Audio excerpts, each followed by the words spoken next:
Mga bilang 19, ang abo ng pulang baka. Sinabi ni Yahweh kina Moises at Aaron, sabihin ninyo sa mga Israelita na pumili ng isang pulang dumalagang baka na walang kapintasan at hindi pa napagtatrabaho kahit kailan. Ito'y dadalhin nila sa inyo at ibibigay naman ninyo kay Eleazar upang patayin sa labas ng kampo habang siya'y nakatingin. Ilulubog ni Eleazar ang kanyang mga daliri sa dugo nito at 7 ulit na wiwisikan ang harap ng toldang tipanan. Pagkatapos, ang bakay susunugin ng buo sa harapan ng pari, pati balat, dugo at dumi. Habang sinusunog ito, ang pari ay kukuha naman ng kahoy na cedar, ng hisopo at lana at isasama sa bakang sinusunog. Pagkatapos, lalabhan ng pari ang kanyang kasuotan, maliligo siya sa kapapasok sa kampo. Ituturing siyang marumi ayon sa kautusan hanggang kinagabihan. Ang kasuotan ng katulong sa pagsusunog ng dumalagang baka ay dapat ding labhan. Kailangan din siyang maligo at ituturing din siyang marumi hanggang kinagabihan. Ang abo ng sinunog na baka ay iipunin ng sino mang malinis ayon sa kautusan. Ilalagay ito sa isang malinis na lugar sa labas ng kampo. Ito ang gagamitin ng mga Israelita sa paghahanda ng tubig na panlinis ayon sa kautusan, sapagkat ang dumalagang bakang iyon ay handog para sa kapatawaran ng kasalanan. Ang kautusan ng mag-iipon ng abo ay lalabhan ang kasuotan ng mag-iipon ng abo ay lalabhan at ituturing din siyang marumi hanggang sa kinagabihan. Ang tuntuning ito'y susundin ng lahat habang panahon para sa mga Israelita at maging sa mga dayuhang naninirahan sa bayan nila. Mga dapat gawin kapag nakahawak ng patay. Sino mang makahawak sa patay ay ituturing na marumi sa loob ng 7 araw.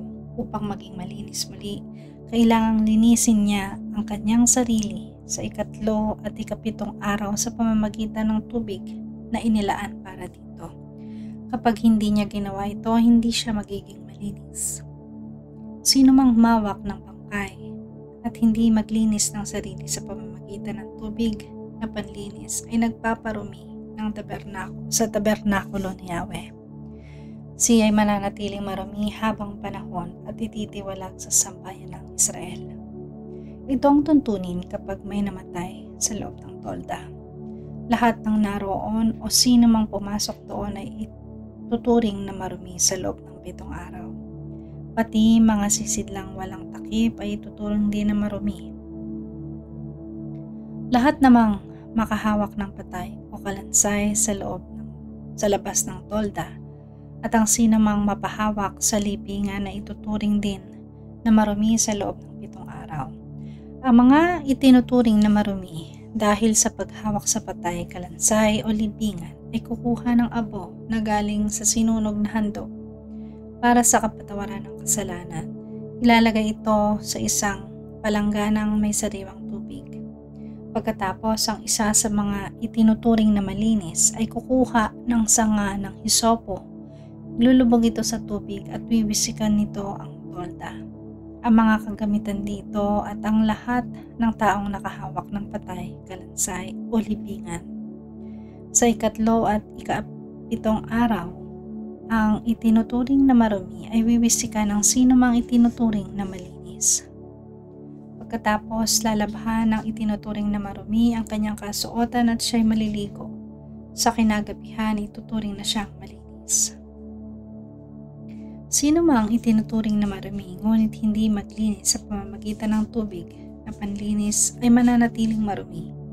Ititiwalag siya sa sambayanan sapagkat dinudungisan niya ang sanktuaryo ni Yahweh. Ang mga ito'y tuntuning susundin ninyo habang panahon. Lalabhan din ang kasuotan ng sino mang magbisik ng tubig na panlinis. At sino mang makahawak sa tubig na ito ay ituturing na marumi hanggang kinagabihan. Anumang mahawakan ng taong itinuturing na marumi ay ituturing ding marumi hanggang kinagabihan. Gayon din ang sino mang humipo sa bagay na iyon.